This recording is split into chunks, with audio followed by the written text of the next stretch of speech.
Welcome to Novara Live. Coming up tonight, Andy Burnham is, quote, on a mission to reduce the number of young people not in education, employment or training, or NEETs, as they're sometimes referred to. He has, however, stopped short of pledging a concrete target. The number of millionaires in Britain is falling, and the reason why might surprise you. Reform have embarrassed themselves yet again. No wonder they're plummeting in the polls. And a group of Palestine Action activists are facing terrorism charges over spray paint and broken windows. My goodness, I would have been in trouble as a child playing football in the school playground. I'm Aaron Bastani, and tonight I'm joined by Michael Walker. Michael, how are you? Very well. Imagining you breaking windows, a little terrorist child, you. Well, that's it. Literally a terrorist. You probably did. You would have deserved it, you know. The Palestine Action guys, they had a reason. I mean, I don't want You were people... just causing chaos. Yeah, I don't want people thinking we're making light of this. We're not. But, I mean, breaking windows is just quite a common thing, right? Either accidentally or intentionally. It's not terrorism. It's not terrorism. Walk down the nearest high street where I live in Portsmouth. I mean, there are people getting drunk every weekend and they're breaking lots of windows. I don't condone it. Oh, you'd lock them up and throw away the key. I don't, they're not terrorists. Maybe in my darker moments I'd call them that. But no, they're not terrorists. They should maybe pay for the window to be fixed. But, we'll talk about that story later on because, by the way, the cost of those windows, I don't think that's really the actual cost. It's being reported by the prosecution. If you'd like to support our work here at Novara Media, you can, of course, sign up at novaramedia.com/support. Very important you do that. You can also listen to the show on Spotify and Apple Podcasts. And remember, like this video. We forgot to say that recently. Like the video and subscribe to the channel if you haven't already. And of course, don't forget to let us know what you think tonight in the comments below. This show is partly, or indeed overwhelmingly, about you, our audience. Prime Minister Andy Burnham has been talking about education and work today. Specifically, he's been exploring how to change education to help more young people into work. But in the background, there's the issue of NEETs, young people who aren't in education, employment, or training. In May, the number of 16 to 24-year-olds out of work and education passed the million mark and is set to hit 1.25 million by the early 2030s. That's a shocking statistic and a generational tragedy. And, of course, each one of those million young people has been very, very let down. That's something that Burnham admitted to today. I am committing today to get the number of young people not in education, employment or training down. Obviously, the trend is rising at the moment. So first thing I've got to do is to stop that rise. So it's kind of hard to say and put a firm date on the moment when you can say there are fewer than now. But certainly I am completely on a mission with relation to this. I cannot accept the situation where we have so many young people in their 20s on benefits. It's just not right for them. And why do we have that? The support just isn't there. You know, it would be wrong to blame the young people when we have an education system that doesn't set them up properly, where some struggle to find opportunities at 16, where work experience and work placements aren't there for them. We've got to put those building blocks in place, and then in time that number will come down. And I will commit in my time in office to get the number of young people who are not in education, employment or training down. I will commit to that. When precisely I can get there is a hard thing to say right now. But it was Reform Zia Yusuf who seemed most incensed. He wrote a series of tweets in response, starting with this one. I hear wherever I go that young people are often looking for something different from education. We've had a system built for too long around the university route, and it sends a message to some young people that they're some kind of second-class citizens. And it's just not right. They need an education system that works for them as well, that offers a path to all young people, that's balanced between academic and technical. And the evidence is where countries have an education system based on that principle of parity, Germany or the Netherlands, they have far fewer young people who end up not in education, employment or training. And I think it's long overdue that Britain makes this change, and in England particularly, we build an education system that has a path at 14 for all young people, and we strengthen that offer on technical education. A lot of good vibes, but not a lot of detail there. But in a Times op-ed published late on Monday evening, Burnham gave a few more clues as to what he had in mind. These new routes won't be designed by Westminster. They'll be shaped by the people and places they serve. Working with mayors, local leaders, employers, and schools, we'll identify the industries driving growth in local areas and make sure that local kids have a clear route into them. And that's local 3 times in one paragraph. That's impressive even for Andy Burnham. Whether that's advanced manufacturing in the Northwest, clean energy on the East Coast, life sciences in the Midlands, or creative industries in our cities, education will prepare our young people for the future that's being built around them. And as we work to reindustrialize our regions, these new tech pathways will be designed to ensure growing local industries have the skilled employees they need to succeed. I know what it takes to make this work. I've done it before. When I was mayor, we could all see the digital economy taking off in Greater Manchester. Thousands of good jobs were being created, but our education system wasn't keeping pace. Too many young people simply didn't know those opportunities existed, let alone how to reach them. That's why I created the Greater Manchester Baccalaureate, or MBAC, to bridge the gap between our schools and our employers. Now, we're taking that idea national. So what is the MBAC? This again is from the Times. The MBAC is built around the needs of Greater Manchester's employers, creating clearer routes into apprenticeships, T-levels, and careers in the region's growth industries. It is not a qualification, but a framework for 14 to 19-year-olds. From year 9, pupils choose one of 7 career gateways, including digital, engineering, health, construction, and finance, while continuing to study GCSEs alongside technical qualifications, work experience, and careers advice tailored to their chosen sector. The pathways have been developed with employers, schools, colleges, and universities to reflect local labour market demand. That all sounds very clever, doesn't it? So the idea is essentially that schools will offer packages of GCSEs designed to work together to help pupils into their desired sector. That's augmented with technical qualifications or work experience. Some of those packages will focus on fewer GCSEs, others on more. Again, that depends on the pupil's personal trajectory. In another announcement today, the government has said it will start rolling out new technical pathways, presumably somewhat similar to that MBAC. That will start nationally in 2028. Michael, I hadn't heard of the MBAC until last week. Sounds kind of good. Yeah, I mean, I think Andy Burnham saying, I know how to make this work is a little bit premature because there's no evidence that the MBAC has worked yet because the first set of pupils who took it are only just taking their GCSEs now. So normally if his argument is for devolution is that you have something introduced in a local area and then if it turns out to work, you spread it. If it doesn't work, you're probably not going to sort of take it up there's not going to be a DBAC for Derby or a NBAC for Nottingham. So we don't yet have the evidence that this thing works, which doesn't mean, that you can't sort of, I mean, ideally what he does is he gives local authorities the power and encouragement to create something like this. I mean, in general, sort of the way he's talking about young people, Yoshi Herman from The Mill, who we had on the by-election night, actually, had a very influential article about Andy Burnham where he was quite critical of Burnham, saying that he's not very good at policy detail.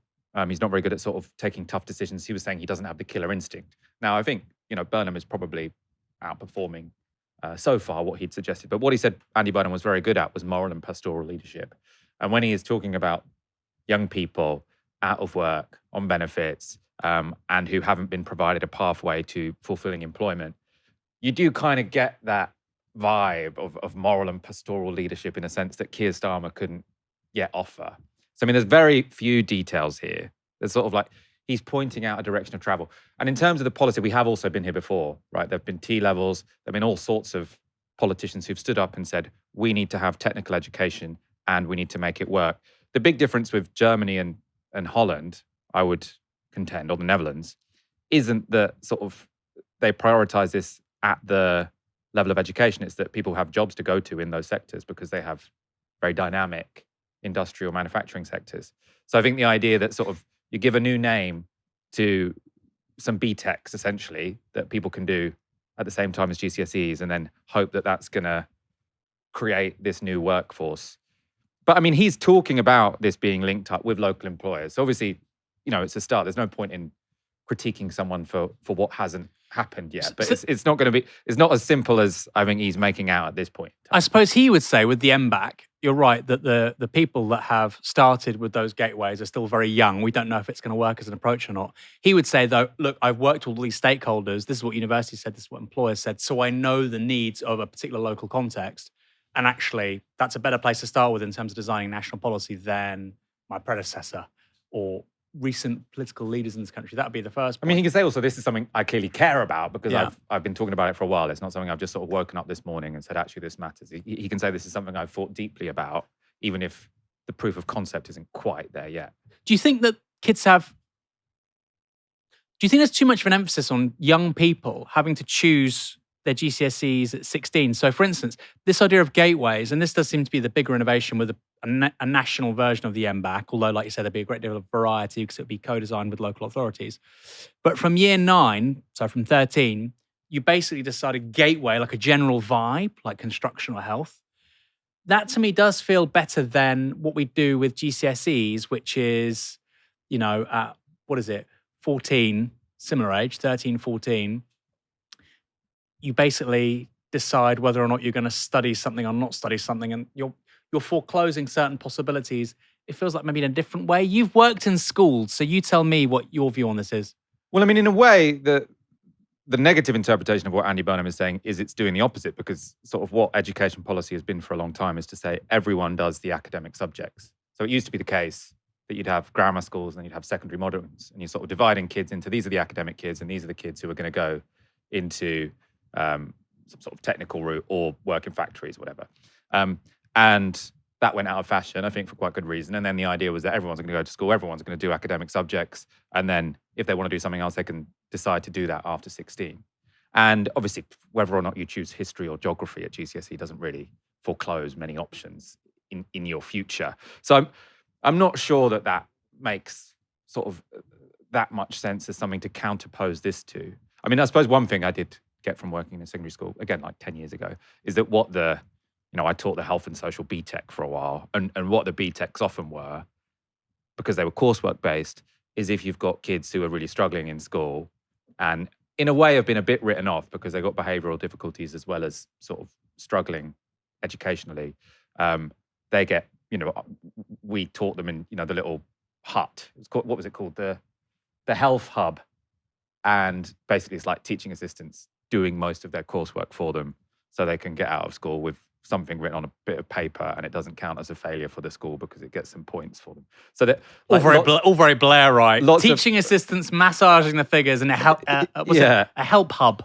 A health hub. All very Blair-right. Peter Hitchens would love this. For Peter Hitchens, this is everything wrong with the education system in this country. Yeah. I mean, I was quite impressed with the school I worked at, actually. I think that the sort of academic focus for all kids was very good. This was actually a very small minority of children who were actually, going to struggle in their mainstream classes because of behavioural difficulties, etc. I mean, I think it's a bit pointless to sort of hold their hand while they do this fake coursework to get them a sticker at the end of year 11. But it's also not the end of the world. I didn't think it was outrageous that was happening. But I suppose that what there wasn't at that school, and what Andy Burnham could introduce here, and it could be sort of, I think, very meaningful, is if you do have a very close relationship between potential employers and the schools, and kids do loads of work experience. Because I remember my work experience, I went and worked in a photocopying shop for 2 weeks. Very dull. But I think we could be much more ambitious with work experience than we currently are. What's really interesting is he said about, the needs of local economies. So he said the Northwest advanced manufacturing, and then he said other things. I think he said, the Midlands and this, and then he said our cities. He didn't say the South, because of course the South doesn't have major industries. It's primarily services. And it does feel like there's an inaccurate image of the economy that's being projected here, which is manufacturing, industry, and of course, I think 75% plus of GDP is coming from services. Much of that low productivity, quote unquote, low value creation. Well, also, so again, it's upholding a vision of the economy, which, if you're a politician, sounds great, but it's also not necessarily the reality for many parts of the country. Well, also, advanced manufacturing isn't very job dense. No. So when he's talking about sort of like the Northeast being sort of key with these particular technology, you're not going to be able to have a pipeline of loads of people going into those jobs because they're incredibly capital intensive. But I mean, what we do always hear is that there aren't enough people working in the construction industry, right? So, I mean, getting people working in construction would be very useful. Yeah. Getting people working in care would be very useful. Yeah. Now, do you want someone to be on a pipeline already at age 14, which forecloses anything other than construction or care? Probably not. But are there lots of kids who could be encouraged to go into, building high-speed rail or building new tower blocks, who haven't seen that as a possibility? And obviously, I do think that employers often think it's easier to get, fully formed adults from a different country to do that, because that's less hard work than training up a bunch of 16-year-olds. In Bournemouth, where I'm from, which obviously historically is a seaside town, seaside resort, I would love to see more young people going into hospitality and taking it seriously as a profession, like you see in much of the continent. And then they have the basis by which they can start their own businesses, etc. Who knows? I mean, having care seen as a serious degree, that would make a huge difference, right? Obviously, you then need the money to pay the wages to justify having done a degree in it. Yeah. Farming too. There's going to be a real shortage of people in terms of land management and agriculture. And the great FT article a few months ago on all this. Anyway, we're sticking with Burnham. Andy Burnham's proposed education overhaul is clearly aimed at lowering the number of future NEETs. But what about the current ones? Well, Work and Pensions Secretary Pat McFadden was on the news this morning, and his pitch involved carrots and sticks. And I just want to ask you to explain something that Andy Burnham said on welfare over the weekend. So he said it's about changing the nature of the support and making some of the support conditional upon people taking opportunities that are presented in front of them. What does that mean? Well, that's the bargain that we want to strike. I think young people do deserve more opportunity. They deserve more chances in life. We've had a system in the past which has too readily signed people off and written them off. And I think we owe more to young people than simply giving them an income. I think we've got to give them a future as well. And what Andy Burnham's saying in the quote that you just mentioned was, if we're providing opportunity, there should be an expectation to engage with that, because that's in the young person's interest and in the country's interest. And that's what we want to do as we take these policies. I still don't really understand what it actually... I mean, I get the philosophy behind it, but what does it actually mean in a practical sense? So you're going to be, for example, reducing, disability payments for people who don't necessarily need them so much? Are you going to be withdrawing support if you don't turn up for a certain number of job searching? What does that actually mean? Well, already at the moment, if you simply refuse to engage, you can have a benefits sanction. That's been a part of the system for a long time, and that will remain part of the system in the future. Very interesting, Michael. Pat McFadden almost sounding a little bit social democratic for a change. There's a comment here from Peter Coville. No mention of green jobs from either the government or the Novara team. I tweeted about this story earlier on, saying there'll be a ton of jobs in rewilding, and I just said agriculture. Heat pump installation. You also did say high-speed rail, which is very low carbon. Yeah, high-speed rail is, you can call that green technology. But yeah, we didn't emphasize it. Yeah. Heat pump installation, we're going to need a lot of those. We'll need a lot of Electricians in general. These are the things that I feel like you should be encouraging kids to go into, because they're also decently paid because there are shortages. Well, I've heard experts in the sort of field of AI automation say, look, even if you think that we're going to have... Andy Burnham said that an AI can't build a train. Maybe it can in 30 years' time, right? But before then, you're going to need people to build the robots, build the data centers, build the algorithms, et cetera, et cetera, et cetera. This is going to be lots of hands-on work, lots of human-intensive... Plumbers is always the example that's used sort of, when they're talking to a AI executive, they're like, what's going to be the last jobs left? And they sort of say plumbers. And maybe sort of stuff in the creative arts as well that AI isn't so good at, but... I think that's and nonsense. plumbers. I think that's nonsense. The creative arts thing. I think that's cope. Well, cleaners and plumbers will be the last ones left. That's it. Who's going to trust a robot with like a really valuable thing to clean and maintain? And well, once the robots are proved to be more reliable than a human, then everyone will. I'm not saying forever, Michael. It might be the case at some point down the line that people think the idea of getting in a car with a human behind the wheel is insane. Hey, look, it's in my book, which, by the way, you can buy on the Novara shop, okay? There are still 30,000 road deaths in the US every single year, right? The minute we get to a situation whereby that's 28,000 because of self-driving cars, you have a moral imperative to stop people driving. That's in the book. So don't teach your grandma to suck eggs, Michael. But in terms of green jobs, it's a very, very good point. And rewilding, in terms of carbon sequestration, is going to be a very, very important one. God, that's going to be a good job for your mental health as well, isn't Oh. it? If we've got this intersection of like young people not working because they've got anxiety or depression, give them an apprenticeship rewilding. Yeah. Oof. Put it on the NHS prescription. Just go plant trees for a couple of months. I'd do that. I need it. The government has, however, recognised that under the current way that universal credit is paid, going back to what Pat McFadden was saying, some families could be worse off if a young person takes on an apprenticeship. As a result, the government has said this. A Social Security Advisory Committee report found single parents with a disabled child could lose up to £340 per week in benefits when a young person started an apprenticeship exceeding the expected apprenticeship salary of £258 per week. So they'd be worse off if the young person takes up an apprenticeship. The bursary addresses this shortfall, key policy, so this is no longer a barrier to a young person taking up an apprenticeship. The funding for that initiative comes from an extra £1 billion given to the Growth and Skills Levy in May.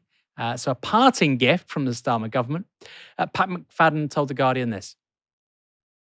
The key to it is to remove this barrier to opportunity, really, and to stop people being trapped in the benefit system when they would otherwise take up an opportunity which is in their interest, which would put them onto the next step of a career path. These cliff edges are never created by design. They're just in a big, complex system there, and I'm very grateful to the charities and campaigners who drew this to our attention. Getting quite sensible. He went on to say this. We are trying to get the system to ask, how do we help you live your fullest life? How do we maximize your opportunities? One of the things that struck me about the benefit system is how sticky it is. How when people get onto these long-term benefits, they tend to stay in them for a long time. Michael, is this kind of woke washing of what Starmer was trying to do before, of what we saw with the 2010 Lib Dem Tory coalition? They're trying to bring down the benefits bill. Of course, it has been brought down quite significantly actually in the last 15 years as a percentage of the economy.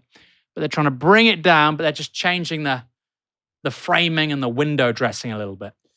Potentially. I mean, you have to see the details. I mean, what I think people in the Labour Party would say, what people around Andy Burnham would say, and the backbenchers who are now quite pro-Burnham would say, is that the problem with Starmer and his plan to cut benefits was they just picked a number out of the sky, said we're going to cut £5 billion from the benefits bill, and then did all the rationale afterwards.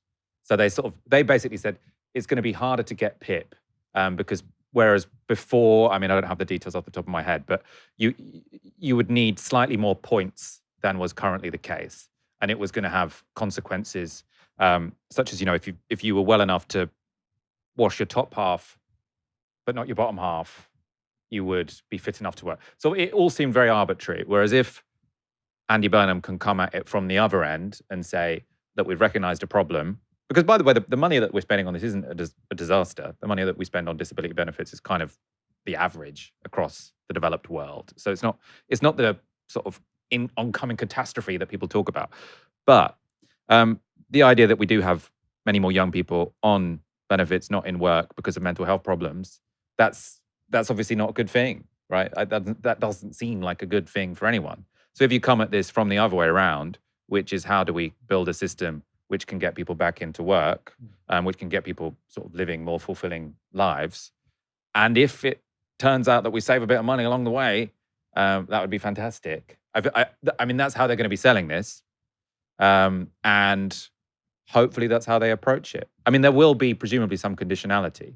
So I was listening to The World at One today on the BBC, and they were speaking to the former Dutch minister in charge of this kind of thing, and they got their NEETs. They halved the number of NEETs, and they've now got a third the number of NEETs that we do, proportional to their population. Wow. And that was partly through, more technical education linked up with employers. But then she asked the guy, and was this a condition for people to have benefits? It was like, yeah, of course, if they didn't, we set up these jobs, and if they didn't take them, then that would, they hadn't fulfilled the contract, as it were.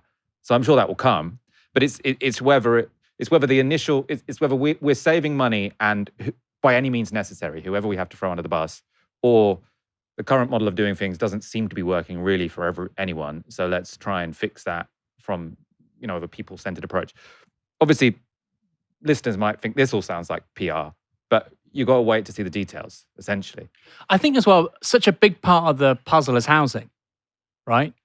If you are living in a city like, you said Derby, or Portsmouth or Bournemouth, somewhere where there are the B-back. the B-back, the P-back. There are some opportunities in these places, but it's not London, right? In London, there are just tons of jobs. Even Liverpool, Manchester, there are just lots of jobs. You know, I know there's lots of applicants for every job, but there's so many coming around. You know, you can find work. In other places, it's not so easy. Housing is just such a big part because, of course, if you're on the apprenticeship wage and you don't come from a wealthy family and your parents aren't going to help you, it's really, really tough. You know, I live between two HMOs, and on which, by the way, wouldn't happen now, which is a good thing. We shouldn't be doing that to residential high streets. I know we have a disagreement on this, but anyway, it is what it is, and we need housing. We need to house people.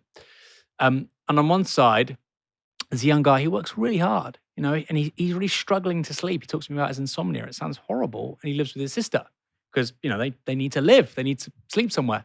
And I suspect these two things are related, right? But that is like so central now to young people. If he's going to have a roof over his head, he's working really hard, he's doing loads of overtime, and he's having to share a single room with his sister. And then, you know, we have politicians who've never had to go through something like that, talking in the abstract about a crisis of mental health or why wouldn't you do this? Look, if you're living in your overdraft and you're sharing a room and you're on minimum wage, you aren't thinking about the future. You're not thinking about fulfilling work. And you know what? You have a mental health crisis and you're right back in the system and you're right back on, you know, quote unquote benefits. So I do think housing is such a big part of this puzzle. Michael, I know you're passionate about housing. We've talked about this story quite enough, but it's true, right? 100%. 100%. It's the biggest cost. I mean, and it's the biggest barrier to moving from one place to another. And, you know, you do meet loads of people who, you know, they come to London, they try and find a job or they lose a job. And instead of having the time to find a new one, they're like, oh, I've got to go back, you know, to where I'm from and move in with my parents and sort of look for jobs on the internet for another 6 months, which is not a good way to be. So, I mean, ideally, you link up all of these different policy problems, right? And you say, we're going to train loads of people to be brilliant construction workers. And then we solve both problems in one. We'll take a lot of money, but I mean, this would be building loads of assets. And Andy Burnham likes to say this will, you know, bring down the housing benefit bill, which it would. It would cost a lot of money, but we're spending lots of money. I saw somebody, I think it was in the Times or Telegraph, share, you know, about the cost of this housing, you know, bonanza that Burnham wants to build. His house is going to cost 45 billion or something.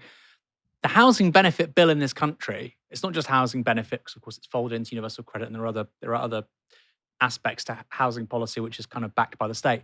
But it's about £36 billion a year we're spending on this. So you know what? That's a lot of money too. There are many metrics by which you might want to judge the success of a nation.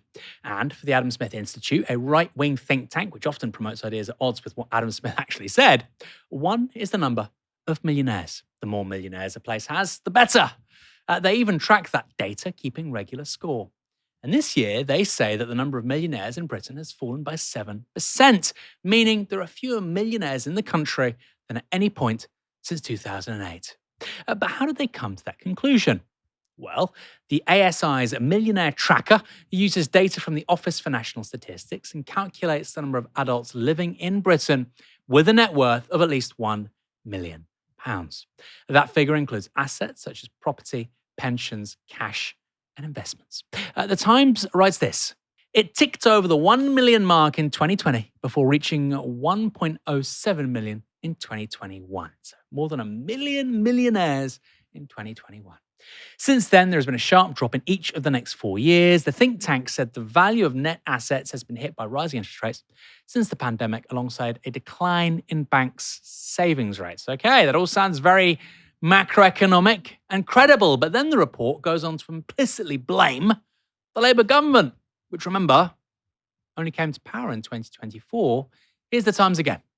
In its report, the Adam Smith Institute said, quote, there has also been a well-documented trend of high net worth individuals either leaving Britain or no longer choosing to move here. Millionaires are leaving the country for a number of reasons, including the abolition of non-dom tax status, high levels of general taxation, and a hostile culture for wealth creators. I mean, what does that even mean? How do you measure that? Despite reports for a wealth exodus, HM Revenue and Customs data shows no clear evidence that non-doms are leaving the UK in droves. The think tank said Andy Burnham should abolish inheritance tax and lower the rate of capital gains tax, CGT. I'm shocked. The Adam Smith Institute is calling for tax cuts for the rich. But here's what's really interesting, because the ASI says we have the lowest number of millionaires in this country since 2008. Keep that date in mind, since 2008. isn't that when the economy kind of stopped doing well?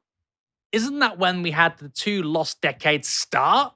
So we have a lost decade, 2008, 2018. We're almost at the end of a second lost decade. So maybe it's a good thing we have fewer millionaires. I don't know. This is a graph in that report, a very important graph. As you can see, the number of millionaires explodes over the 2010s, particularly after 2013, and peaks in 2021. What happens then?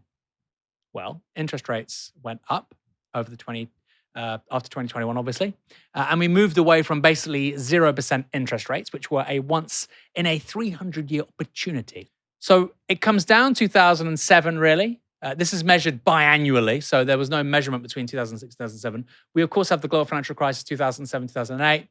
It falls quite understandably, quite predictably, and then it stagnates for several years. And like I said, it goes up again in 2013. And it collapses in 2021, after 2021, when obviously we have the end of 0% interest rates. We have this inflationary shock, and the Bank of England puts interest rates up. So there's clearly a correlation here between the number of millionaires and very, very low interest rates and, of course, quantitative easing. But that's a separate conversation for a minute. So while the right-wing press and right-wing think tanks might want to spin this story as one of tax, the reality is rather different. This is about QE and record low interest rates and how both massively compounded inequality and helped the wealthy get wealthier still. Indeed, if anything, the speed at which we are losing millionaires has slowed down in the last 2 years. Maybe if I was the editor of The Guardian or an outlet favorable to the Labour Party, that's how I'd write this story up. It really does make you think. Here's how Reform leader Nigel Farage responded to the report. The biggest taxpayers are leaving the UK in droves. That means that everyone has to pay more. The Tories started it and Labour have continued. Madness. Again, that isn't what the data shows, right? The number of millionaires falls after 2021. And it's actually, that rate at which it's falling is actually slowing down in the last 2 years. And it seems to relate to interest rates. Michael, we talked about this before the show started. That graph shows that Gary Stevenson is right, doesn't it? Yes and no, I think. Well, mainly, so the way in which you're saying he's right is that low interest rates benefits people with assets because their asset prices go up. Because what do people do if they've got low interest rates? They buy more assets. That pushes up the price of houses, basically. I mean, interestingly, on that graph, so the biggest increase there proportionally was under New Labour. Yeah. We went from 200,000 to 600,000 millionaires. And then after 2013, it goes up, but it doesn't double again. So the biggest, and you can see this when you look at house prices under New Labour just rocket. And they've been relatively stagnant, actually, ever since then. They've been falling in real terms since 2021. So I suppose why I say Gary Stevenson, yes and no, is that this is about asset prices. It is about low interest rates. But, and this is why it's sort of like politically difficult, it's not just about the 1%, right? That the number of people who have benefited from increased asset prices is huge. Yeah. And this is not just a divide between the 1% and the 99%. This is a divide between property owners who, bought when it was cheap. Because if you're a property owner now, but you're paying back your mortgage and your monthly payments are really high, and you bought at the peak in 2021 or even 2008, it's not going to be that easy for you. But if you bought in the early 90s, then you just had this huge windfall. So it's generational, but it is an unearned windfall that you have if you arbitrarily owned property in the 90s or before the 90s.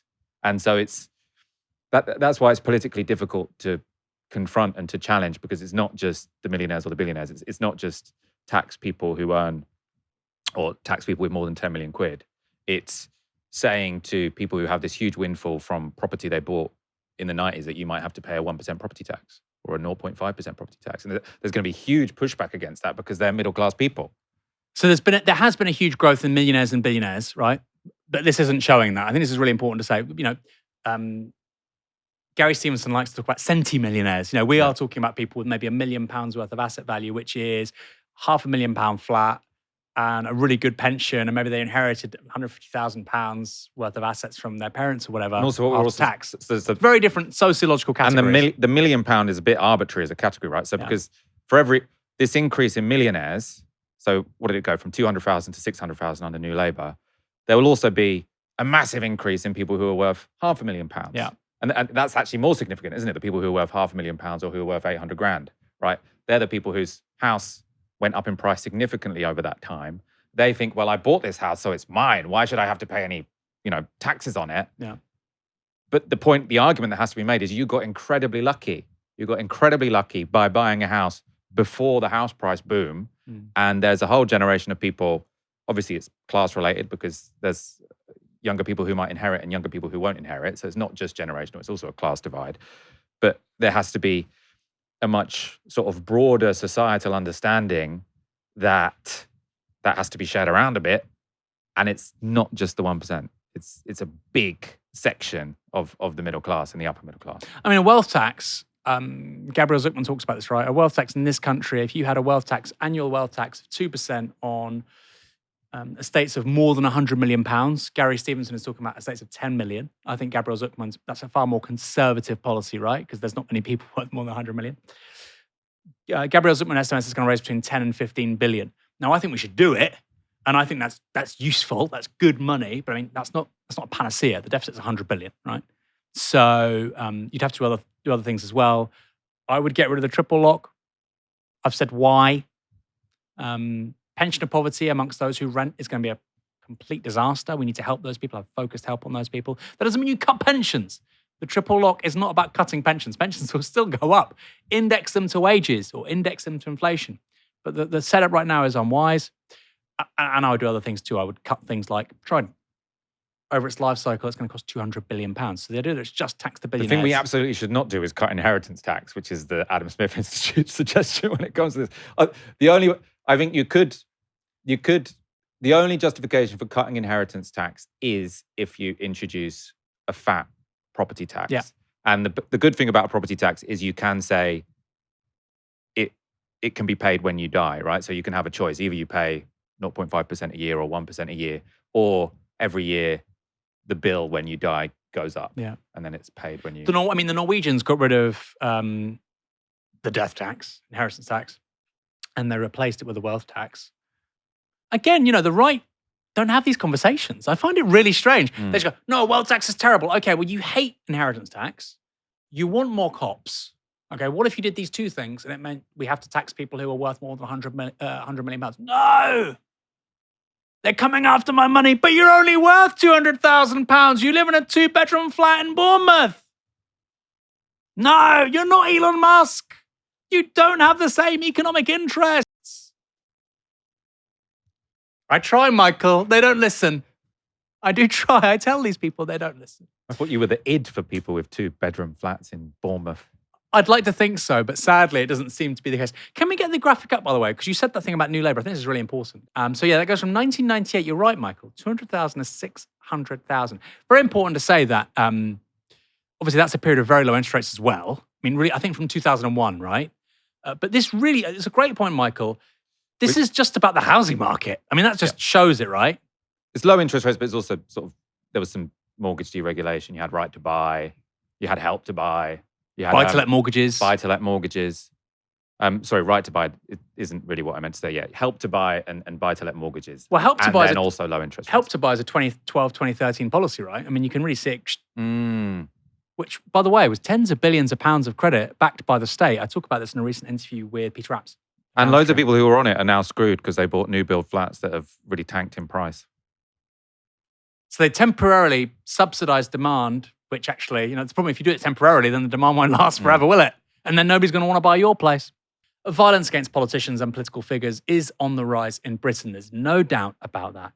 Joe Cox was murdered by a far-right extremist a decade ago, while David Amess was killed in 2021. Indeed, just a few weeks ago, Reform member and former Tory minister Anne Widdecombe was murdered in her home. That is still a live investigation, but a man has been charged with her murder, and the police have stated they believe that Widdecombe was targeted. Elsewhere, Jeremy Corbyn has been assaulted in recent years, as has Nigel Farage. Keir Starmer's home, meanwhile, was subject to a firebombing. At the time, he was living at number 10, something which has, of course, since changed. I should add, I take this stuff seriously, not least because it happened to me. Walking down the street I live on a few years ago, on the way to work, in fact, I was assaulted by a man in what was a targeted political attack. He knew who I was, and he said as much. I was lucky. He couldn't fight. But that doesn't really matter if someone has a knife or even a hard, blunt object. And those kinds of events are the background to a story which broke last night. Yesterday, Zach Polanski, leader of the Green Party of England and Wales, collaborated on an Instagram carousel published by the account Just Barreled.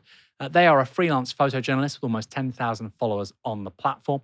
One of the pictures in that carousel is the one you can see on your screen. For those listening to the podcast, it's an image of a man making the victory sign with his fingers, and he's wearing a t-shirt with a guillotine on it and the words, "We're only making plans for Nigel." There's a person that's next to the guillotine.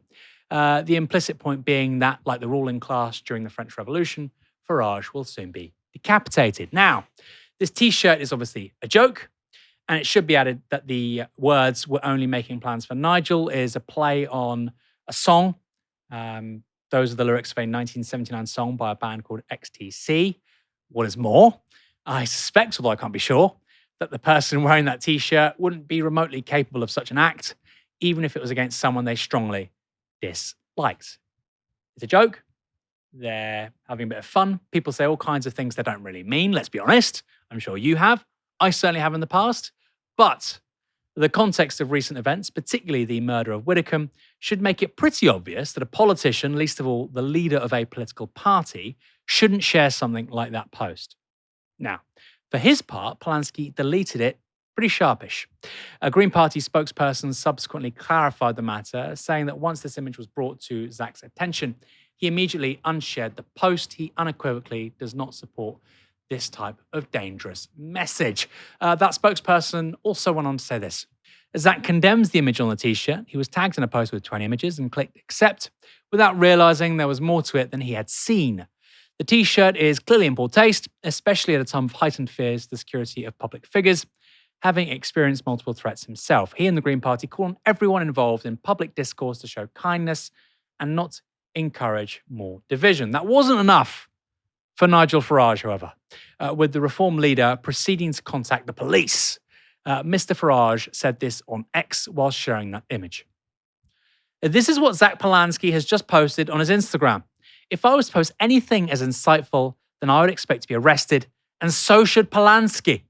So Nigel Farage saying that he expects Zach Polanski to be arrested. But it was Reform Zia Yusuf who seemed the most incensed. He wrote a series of tweets in response to this happening, starting with this one. Zach Polanski has posted to his 713,000 Instagram followers a photo of a man in a t-shirt calling for the beheading of Nigel Farage. I think it's a bit of a stretch. To do this just 2 weeks after our friend Anne was murdered is staggering. Polanski is inciting murder. It must be treated as such by the police. A few hours later, Yusuf followed that up with this. If a council candidate for Reform posted a threat to kill a left-wing politician, it would lead every news cycle in the country for days. The leader of a major left-wing party does so against the leader of Reform UK, and it barely registers. Understand what time it is in Britain. This is in the BBC, Times, Telegraph, Guardian. Is that barely registering? I'm not so sure. Finally, there was this.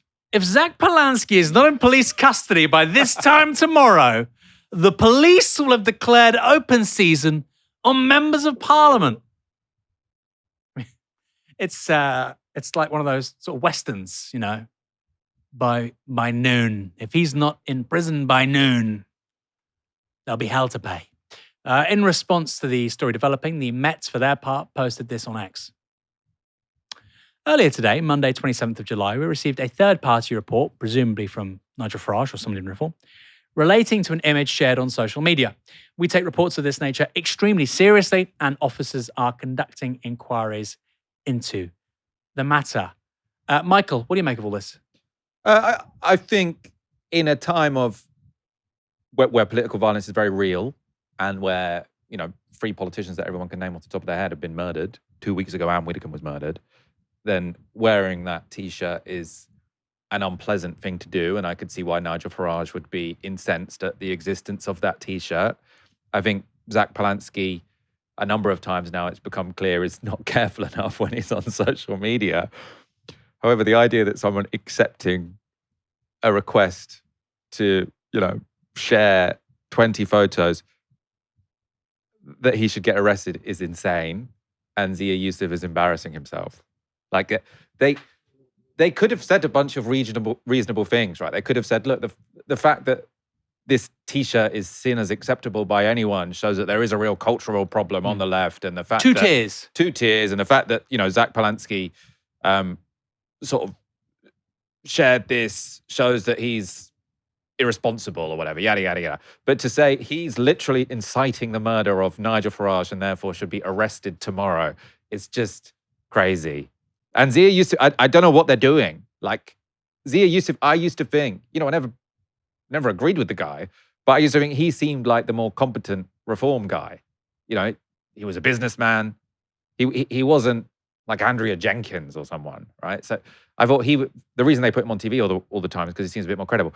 But I just think the existence of Restore has fried their brains. They're just constantly talking about arresting people and incitement. And they would say, to be fair to them, their colleague was murdered 2 weeks ago. 100%. We shouldn't understate the significance of that. No.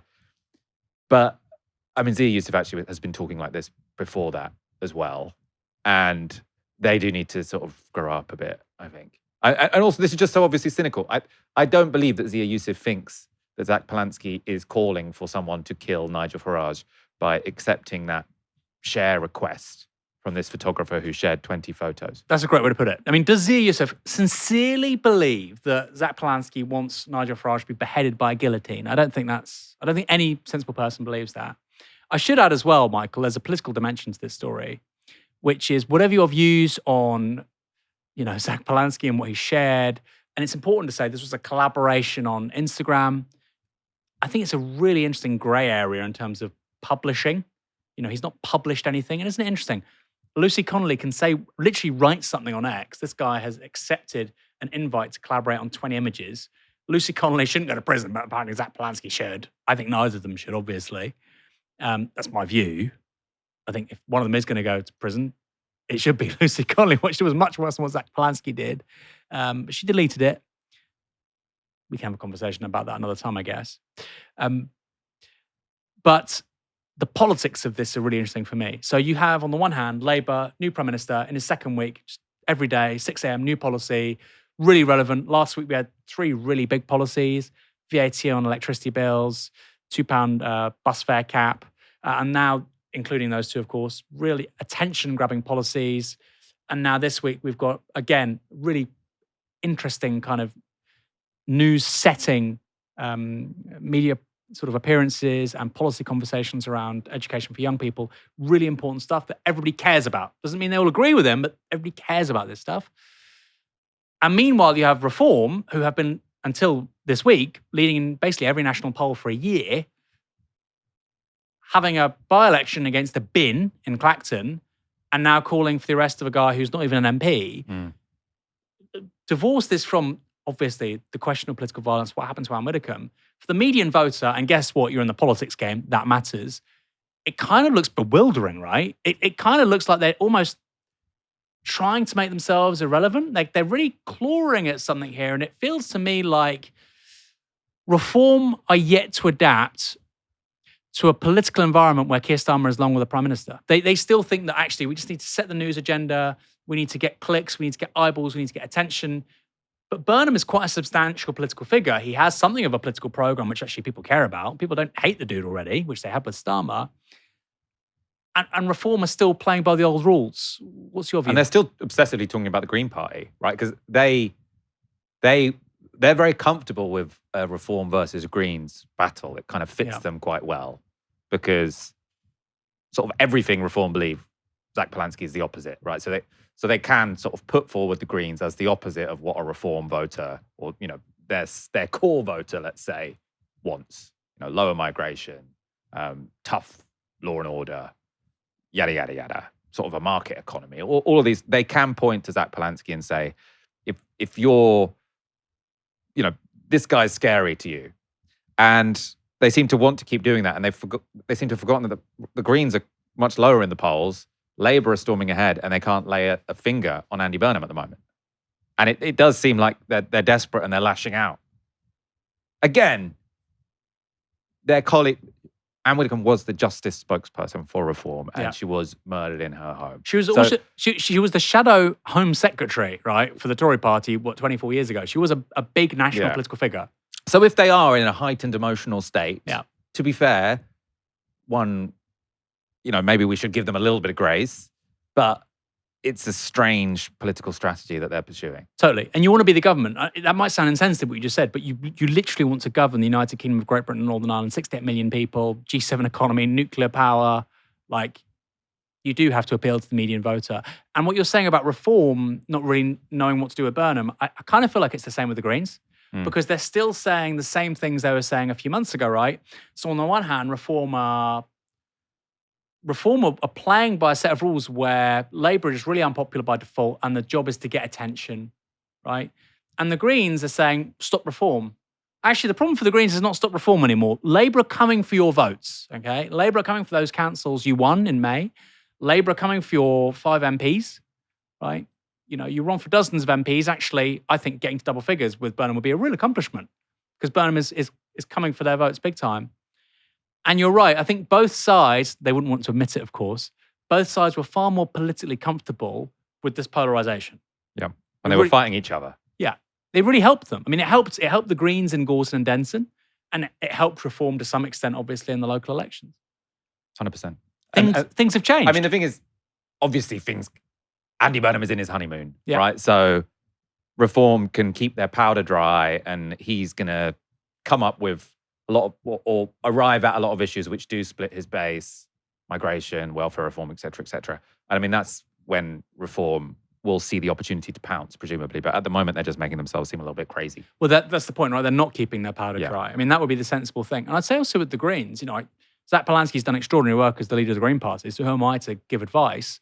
But it does feel like right now, just laser in on foreign policy, Israel, and green issues, right? Just laser in on those for a few months, and I think you'll do pretty well. But this guerrilla marketing sort of agit-prop approach, which has really worked for them over the last year, you probably need to dial that down right now because Burnham's got this honeymoon, and he's got a national audience for at least 3 months, at least till conference season.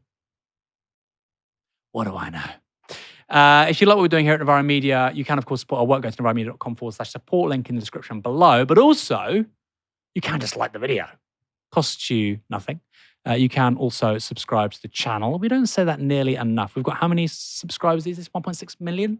1.3 million. 1.3 million? 1.6 million we can aim for. Gary Stevenson has 1.6 million. Can we overtake Gary Stevenson this year? Not that it's a competition. Well, he's taking a break, so our good friend Gary Stevenson. He has taken a break, although, for how long? 6 months? Yeah. It all seems very dramatic. He'll come back after 6 months and he'll have some great new takes and he'll be refreshed. I think people shouldn't be worried about taking breaks. 100%, I agree. In politics and in He's life. done a good shift. He's done an amazing shift. Wow. He's completely recalibrated the conversation around wealth inequality in this country.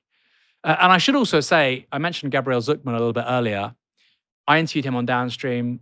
Check that interview out. Fascinating man. He's just written a book on why we need a wealth tax, how to do it, arguments for it. It's quite an expensive book. It's £10. It's only 60 pages, but it's very quick to read.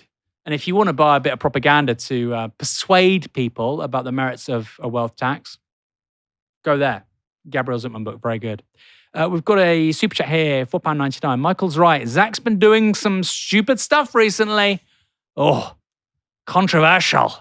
Michael, do you want to sort of expand on that? Zach's been doing some stupid stuff. I suppose Zach might say, well, look, my approach is high risk, high return. Yeah. We've had lots of high return, and now there's a little bit of risk.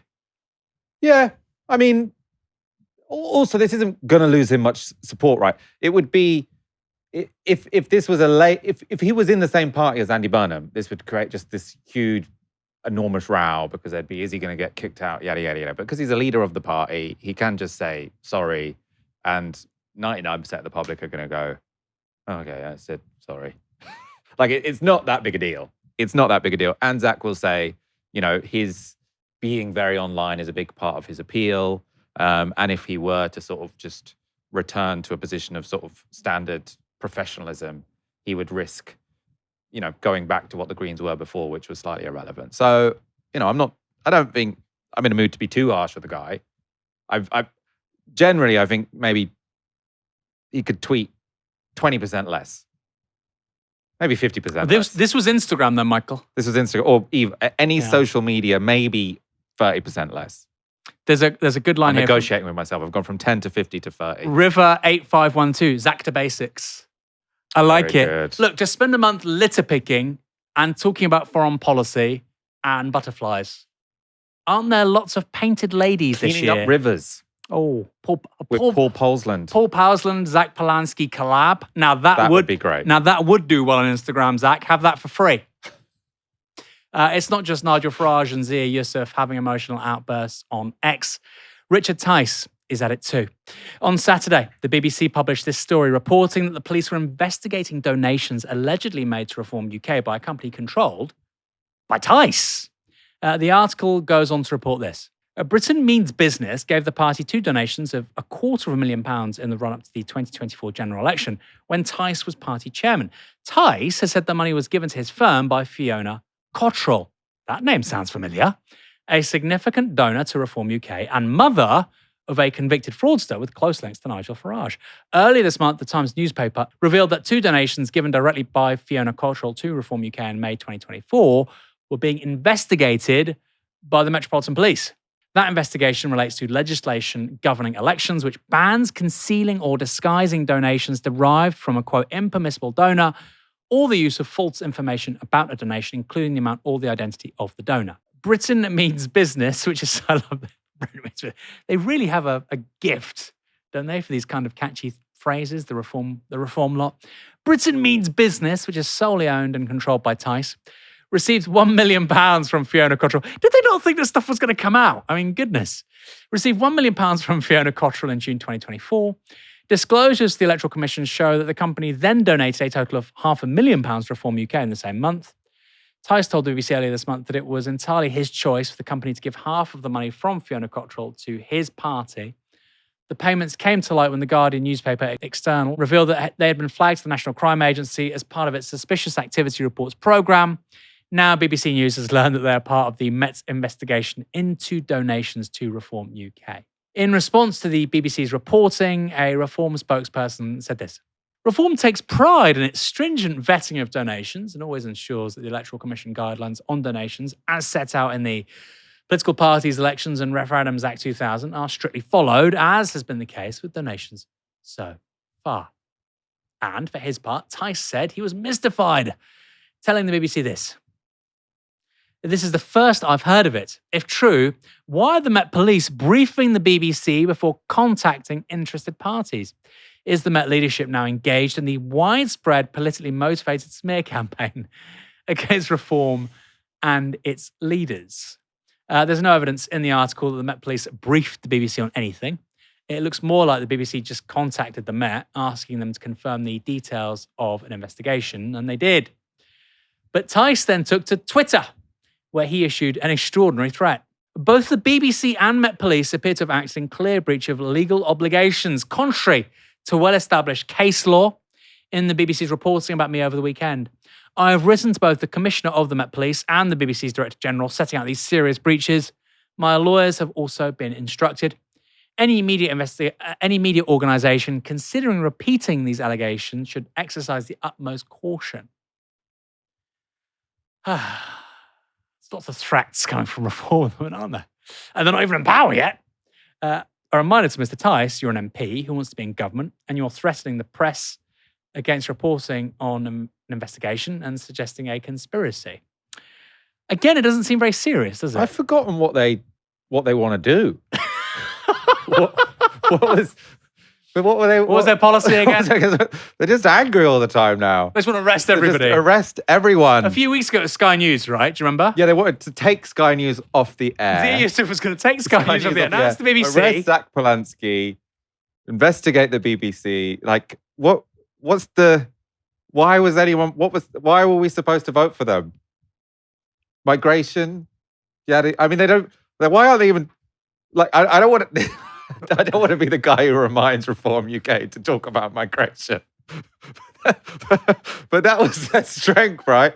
People are annoyed about small boats of migration. Yeah. And they've just decided to just point at people and say, arrest them. And the weird thing is, Burnham hasn't said anything about any of that stuff. You'd think he might be vulnerable to it, right? Yeah. But we should stop giving them advice. You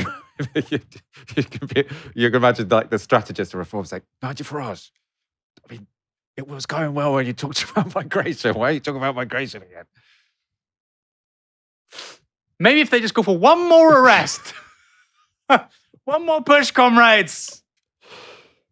Laura Koonsberg, when we're joking about this in a gulag in the I don't know, the Isle of Arran or the Outer Hebrides, I'll feel faintly ridiculous. But until then, this doesn't feel like something a government in waiting does. And it's showing in the polls as well, right? This is not Yeah. just our opinion. Like, they are going down in the polls. Labour are going up in the polls. Like, they're lacking momentum. They wanted to regather momentum with this by-election, but it turns out he's just standing against a bin. I mean, by the way, if all the other parties had stood in that by-election, how different a story would we have this summer? It would be, Clacton would be a circus. It would be, people would be calling it Andy Burnham's first big test, this by-election that Labour were never going to win anyway. Like, it does make it seem very smart that they all decided not to stand. Should the in that Greens have funny stood? by-election. I think I totally get why Labour didn't stand, or the Tories, the major parties, because he was going to win and they look impotent as a result. But should the Greens have stood? Because they could have got 30% of the vote, at least, right? And then they can say, well, look, we've got 30% in Farage's own seat. We can win anywhere. Or be competitive anywhere anyway. I mean, it might have been better for the Greens. It would have also been much better for Reform. So it depends. I mean, at the moment, I suppose this summer, both the Greens and Reform are struggling to have relevance. And if they'd both fought in that by-election, then yes, they would have had a bit more relevance. But the Greens would also have been doing Nigel Farage a massive favour. So, I mean, I think, for the sake of the country, they've acted in the national interest by not standing in that by-election, even though for their own party relevance and support, maybe they should have done. There are people in Claxon who do want to vote for the Green Party. That's the thing. Yeah, but I just think that the whole point is that this is a fake by-election, right? That's a strong line. I don't think there is anyone.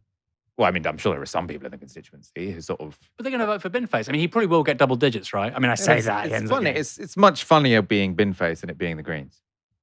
It makes sense. I mean, I think this has gone perfectly. I don't think we need to relitigate what should have happened in this by-election. This is as good as it could get. This is like Hannibal in the A-Team. I love it when a plan comes together. Exactly. Okay. Somebody said, Aaron's rocking the Captain Haddock look tonight. Aaron needs a Ducati. Any super chats coming through? I'm going to look at the comms doc. The Captain. It does need a trim. I'm going to see my my barber on Friday. Barry. Bazza. Oh, I was just looking up Captain Haddock. He's the guy from Popeye.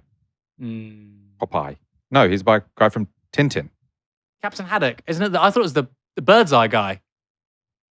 The bird's eye. Fish finger dude. Maybe Birdseye did also use it. So Wikipedia, Captain Haddock is a character in the comic book series The Adventures of Tintin. But he looks like that. So yeah, I can see what Okay. Yeah, looks all right. Very, very manly. Thank you, Michael. Yep. I just haven't seen my barber. I never have time, Michael. We're so busy here at Novara Media. I just don't have time to see him. Tomorrow I'm doing a downstream. The day after I'm doing a downstream. Then I'm co-hosting with you. My favorite day of the week, because I get to do this show, which I love, but Michael does all the work. That's how it works, yeah. On a Wednesday. My favorite day of the week. And if you, of course, want to watch that show tomorrow, but you haven't already subscribed, subscribe. Subscribe to the channel right now. Watch us tomorrow night. In August 2024, Israel's genocide in Gaza had reached a state of frenzy. Over 40,000 people had been killed by Israeli bombs, drones, and bullets at that point. A number so high that Palestinians were forced to bury corpses in gardens, streets, and graves stacked one on top of the other. On the 10th of that month, Israel attacked the Al Tabeen school in eastern Gaza City with 3 rocket strikes, a site housing hundreds of displaced Palestinians, including many children. Save the Children called it the deadliest attack on a school since the beginning of Israel's assault on the Strip, with at least 80 people reported dead and dozens more injured. Many of those not killed in the initial blast were trapped inside the destroyed building as fire spread, with severe burn victims overwhelming hospitals nearby. At the end of August 2024, Gaza's health ministry published a 649-page document listing all of the identified dead in Gaza to that point, including at least 11,355 minors. It took over 108 pages just to record the names of those killed who were under 16. That's the grisly, violent, and criminal context in which a wave of direct actions against branches of Barclays Bank took place that summer. They followed a report by War on Want and the Palestinian Solidarity Campaign into Barclays' financial links to companies like Elbit Systems, Raytheon, and Caterpillar, all known to have provided the Israeli military with the means to carry out its genocide in the Strip. At the time, Barclays said that it provided financial investment to legitimate parts of the defense sector, supplying products to NATO and its allies, and that decisions about arms embargoes were the responsibility of elected governments. But in October 2024, it was reported that Barclays no longer held any shares in Elbit Systems, having allegedly held over $3.4 million worth of shares just 6 months earlier. Amongst the branches damaged that summer was a Barclays bank in Burnley. The action there involved spray painting red paint over the branch's storefront, as well as the Barclays logo. Windows and doors were also damaged. Apparently, that's what passes for terrorism in Britain these days. Last month, Brendan O'Hagan, Amanda Kelly, Mira Atkinson, Mohammed Malik, and 70-year-old Alma Yaniv were found guilty of causing damage worth an alleged £212,000 to that branch. That image you just saw a moment ago, the video, the B-roll, that apparently is several £100,000 worth of damage. That verdict was handed down by a jury in Preston Crown Court, but unknown to them and also unknown to the defendants, the judge wanted to go further than sentencing them as mere lawbreakers. The 5 now face being sentenced as terrorists after the judge declared his intention to consider a terrorist connection in the case. A reminder, this is for paint and broken windows. Last month, 4 Palestine Action activists involved in an action at Elbit's site in Filton near Bristol became the first ever defendants convicted of criminal damage to be sentenced as terrorists. As we've already reported, the jury in that case was prevented by court order from knowing about the possibility that the defendants could be treated as terrorists while they considered their verdicts. The wider country was also prevented from knowing this fact, also by court order. That ruling, made by Mr. Justice Johnson, resulted in lengthy custodial sentences for the 4. And when the Preston judge, Philip Parry, asked prosecution and defence lawyers for submissions on whether there was a terrorist connection in this case, he attached Justice Johnson's ruling. The Guardian has reported this on what happened next. Responding to Parry, the CPS argued that the Barclays 5 should be sentenced as terrorists. That's the Crown Prosecution Service, despite prosecutors having not raised the possibility before or during the trial. The Guardian understands the CPS is arguing that the terrorist connection only came to light from admissions made by the defendants at trial, including relating to their affiliation to Palestine Action, and that the protest was part of a wider campaign by Palestine Action against Barclays. Given Palestine Action, again, not a prescribed group at the time, claimed responsibility for the action, that's somewhat difficult to believe. The news of this latest move by our courts to class people who do direct action protests as terrorists has caused widespread outrage. Labour MP John McDonnell said this: "Trying direct action protesters under criminal law, but then sentencing them under terrorist legislation cannot be seen in any way as fair or just. It is a practice that seems to be specifically targeted to silence the voices of people speaking out against the genocide in Gaza." McDonnell is not wrong about the special targeting. Under the law, an act has a terrorist connection if it causes serious damage to property, is aimed at influencing the government or intimidating a section of the public, and is made to advance a political cause. Terrorism, you'd think, is about creating a sense of terror within the wider population. There's no details about what serious means in terms of property damage, but the definition is so wide, it seems to pull in all kinds of direct action, which is, of course, always designed to influence the government and to advance a political cause. But not all causes appear to be treated equally. In 2021, Extinction Rebellion activists shattered the windows of Barclays headquarters in Canary Wharf. Remember that? That was in protest at the corporation's financial involvement in fossil fuel extraction. 7 protesters were found guilty of causing criminal damage amounting to £500,000 2 years later in 2023, yet none faced jail, and a connection of terrorism was never even mentioned. Palestine Action was proscribed as a terror organisation last summer in 2025. But in the considerations made by then Home Secretary Yvette Cooper to ban the group, the action against the Burnley branch of Barclays was not used as evidence of terrorism. So even she and her advisors don't seem to have believed this action met the threshold for terrorism, which, of course, to any sensible person, it doesn't. Earlier today, I was joined by Amanda Kelly, one of the defendants in the Burnley Barclays case. I began by asking her how she felt when she learned that the judge was considering a terror connection in her case. I was very surprised. I still am very surprised. It's not fully sunk in, or I don't know if it'll ever sink in. But I mean, we were convicted of criminal damage. That was what we were on trial for. That's what we were convicted for. There was never any hint or suggestion that this might happen until a week or so after the trial had finished. So there was never any sort of conversation around this happening with your legal representatives at any point? No, not at all. Not until, a week after, when the judge emailed our barristers and the prosecution barrister as well, asking for submissions, quoting Judge Johnson's sentencing of the Fulton Four. So he asked for submissions as to whether they believe that he should or shouldn't apply this same sentencing guideline. When the Fulton verdict came through, did you ever imagine the same procedure would apply to your case? Everyone was shocked that this dangerous precedent had been set, that property damage could be considered as terrorism.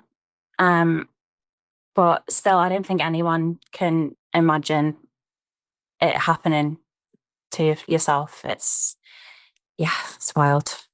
There was always a different dimension with the Fulton case, which was more overtly political because of the targeting. So there was never a sort of conversation about how that case was being treated, and over time people thinking, actually, maybe we might be in for a surprise here. Was that never talked about with, for instance, your legal representatives? They were definitely as shocked as we were. It was never mentioned. The judge was aware of it happening in the background, but it was never suggested that it could also be applied to our case in any way. On the property damage, the scale of it, you're said to have caused £212,000 worth of damage. Do you know where that figure comes from? And what is it meant to apply to? Because, £212,000 is a lot of money. When it's a manufacturing plant and when it's weapons, you can understand why large numbers are involved. When it's a facility like the one you targeted, somewhat less so. So where does it come from, that figure? I believe it was replacing the windows. Cost that much money, which is, they were some expensive windows. It's increasingly common for defendants in direct action cases such as yours to be restricted in their defences.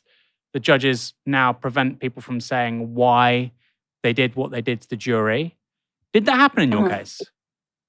It didn't. So we were, it was agreed between prosecution and our barristers, the defence barristers, and the judge, that we were allowed to use our defences in giving evidence. And then the judge made his ruling after we'd given evidence, and ruled that we had no lawful excuse. So all our defences were then removed, which did confuse the jury. a little bit because they'd heard us talk about why we did what we did. And then we're told to dismiss that essentially. If the judge finds a terror connection at your sentencing in a number of weeks from now, in early September, what will that mean for you? I would be deemed a terrorist, and that would have major implications for sentencing. I mean, the prospect of going to prison would be unavoidable, and it would affect the rest of my life essentially. But I mean, the reason that I decided to take direct action was watching these atrocities live streamed coming through on my phone every single day.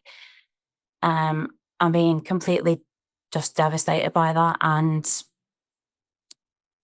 and realizing that, you know, there's people that have the power to stop this and they're not stopping this.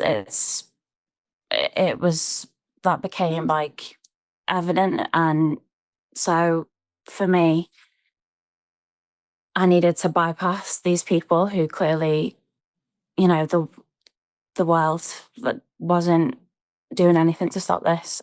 The reality was that our action was against a corporate property owned by a corporation that was financing and enabling genocide and these atrocities that were happening in Gaza. And so by taking action against Barclays, we wanted to cost the company more than they made in profits from investing in Elbit Systems. When we talk about terrorism, and it's like, where's the terror in this? This action was never against people. It was an attempt to stop people being terrorized in Palestine, and an attempt to, you know, stop the financial enabling of this happening. Personally, I couldn't understand how the world was continuing as normal when this was happening. Really, really powerful testimony there. It's a truly extraordinary suggestion by the courts that breaking some windows and spraying some paint is anything like terrorism. As you know, we've reported extensively on Palestine Action and the extreme reaction of the Starmer government to the group. And we'll keep going. So don't forget to like the video and subscribe to our channel. I'm not going to make excuses for the state with the Filton 4, but you can understand why, and I don't agree with it before people go crazy, but you can understand why the state, a liberal democratic state or an autocratic state, would start to get panicky when people attack military installations or arms companies. This was just a high street bank and windows broken and paint was thrown at it. I mean, it's so fundamentally different. And it's precisely the sort of thing we've seen again and again and again with protests. You don't have to like it. And they're not all left-wing protests, right? The Countryside Alliance did similar stuff. Field protests in the late 1990s. You Can Cut, I presume now, in 2026, could be subject to punitive responses. You're quite a calm guy on Novara Media, right? Sometimes people come to all kinds of conclusions. We say, this is crazy, this is an assault on democracy. You go, well, hold on, there's context, there's background. This does seem... This is crazy. Utterly extraordinary. Yeah, this is utterly extraordinary. And I do think this is an example of, like, the Israel lobby just really infiltrating British law, right? Because, like, there is no reason whatsoever to call this terrorism other than to just chill Palestine protest. Because this was before it was, obviously, I disagree with the prescription of Palestine Action, but once it's prescribed, if you smash up a bank in the name of Palestine Action, then obviously the judge is going to, you know, charge you. That's internally coherent, right? It makes sense. Yeah. But this was before it was a terrorist organization. And now, because they wanted to influence... Because what the judge seemed to do with the Filton lot, and as you say, it looked like visually it was very different, right? The footage of the Filton crew in the arms factory, like it was distressing at times. It was visually arresting, right? It was visually arresting. Wow, You're like, this is whoa, okay. You don't see that very often, do you? Yeah, and there was someone harmed, that female police officer, right? So you could see how there was an argument. Again, I disagree with it. I don't think they should have been done for terrorism. I think it was criminal damage. And then there's a question about GBH or whatever. But this, like smashing up a bank with some spray paint, that is like the most bog standard kind of form of direct action that we've had in this country for forever. And obviously, yes, it's a crime. It's criminal damage. Like, no one's going to object if you try them for criminal damage. Like, maybe you'll get a jury who are like, well, no, actually, we think they're right. There was a greater harm that they were trying to prevent, but that probably won't happen, and no one's going to be outraged if these people get tried for criminal damage. But to call this terrorism is crazy. I mean, the ones where I was a bit more sober was sort of the Just Stop Oil demonstrations, where they ended up getting a bit harsher on the protesters. And sort of, I thought that was in a way responding to public pressure, which was that the public saw that this kept happening. Protesters had worked out that by sort of breaking some minor crimes, you could cause quite a lot of disruption. So the government came in and said, okay, we're going to make these crimes a bit more major because people are really pissed off. That was where I was sort of less on the side of people saying this is crazy authoritarianism. Obviously, I've got lots of sympathy with the protesters, and I hope none of them go to jail or anything like that. But there seemed like a non-sinister explanation for the government sort of moving the goalposts. Here, this just seems like crazy Israel lobby trying to protect a foreign government kind of stuff. Like, I don't think there's any other explanation. That this is not responding to public opinion in any way whatsoever. No, There's nothing democratic about this. I think even most reform voters would say this isn't terrorism. Because I don't know about, maybe the MPs would, but not the voters. I mean, look, if we had Novara Towers and somebody threw a brick through the window and they spray painted something awful, I mean, that's terrible. That's terrible, right? I wouldn't want that to happen to us. But again, I don't think anybody would say it's terrorism. Mm. And you said it's criminal damage. We also have another charge in English law, which is violent disorder, right? Which is very serious. It's 5 years in prison, right? I've been charged with violent disorder before because I took things too far on a protest, right?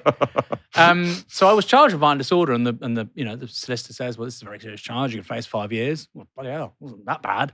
Yeah, you may also not get a custodial sentence. It's very wide range, and that's the point, because it's often used with political. It's used with political protesters. I've been found guilty of aggravated trespass. There you go. Which I did. I did do aggravated trespass. But if after the event that had got called terrorism, then that could have ruined my life. So that's the other thing I really have sympathy for these. Well, obviously I have sympathy for these people on loads of different metrics. Yeah. But the fact that when they did these, because when you do direct action, you know that you know the risks. You know the risks. Yeah. Right. So you think, well, I know that I might do community service, or I might get a fine, or there might be I might do 3 months inside for violent disorder. Worst case. But if you do an action and then after the fact it gets twisted into something, there's no way these people could have guessed that this was going to get reclassified as terrorism. Like if someone there had said, oh, what if they call this terrorism? Someone would say, you're paranoid, that's crazy. The people have been smashing bank windows for forever. Yes, it's a crime, but you're not going to go to prison for a long time. But also the whole post facto element of this, the Colston statue in Bristol, you can get, I think it was great, right? It was a really important cultural moment in this country. Those are the moments that make a nation, right? Whatever your politics. Sometimes you think it's good, sometimes you think it's bad, but it was an iconic moment, right? You could say it's criminal damage, you can say it's violent disorder. But imagine if post facto those people were charged with terrorism. Terrorism, yeah. I mean, it seems obscene, and it's just completely contrary to any basic principles of justice. And again, the whole principles of justice is you're supposed to know what laws you might be convicted of when you commit said crime. And it is like moving the goalposts afterwards, I just think it's against our sense of natural justice in this country. Obviously not. Although I should say, look, the Terrorism Act, the post-2000 legislation, which is getting worse and worse and worse and worse, and some of this stuff relates to updates in 2020, 2021, it just should be struck off the books. It's absurd. And you're right, I think it's coming from the Israel lobby. And the idea that I just think, we're looking at a world where basically anything can be categorized now as terrorism. I think we're going to get to a point where post facto speech acts might become terrorism. If you shout something at somebody, you bastard, F off, excuse my language, but I'm just giving a strong example. Again, you might think I'm being ridiculous. Well, this sounds ridiculous. We're here. And finally, on the point of putting people in prison, Michael, we've got Andy Burnham just last week saying we're going to stop early release because the people that killed PC Andrew Harper, I think they were sentenced to 15 years, one of them, and 2 for 13 years. Those 2 for 13 years were going to get out after 7. He died in a horrendous, gruesome way. They'd be up for early release, and Andy Burnham trying to be, you know, a good politician and doing the right thing, I think, saying no, they shouldn't be up for early release. And meanwhile, we're potentially sticking people in prison for really long stretches for spray paint and smashing windows. It's crazy. It's not serious. It's not a serious way to carry on. Michael, thanks for joining me tonight. Pleasure. Always a pleasure. Look forward to seeing you tomorrow, Aaron. Always a pleasure. I have to say, I've enjoyed you holding my proverbial hand. I'm really struggling today. I'm rather tired. Had lots of coffee. Didn't help. I think you've been quite sharp. Thank you, Michael. The heart is pulsing. You're running on adrenaline. That's it. And the kind of osmosis of charisma that invariably comes from Michael Walker. And thanks, everyone, for tuning in tonight. Come back tomorrow for another live stream from 6 p.m. For now, you've been watching Novara Media. Good night.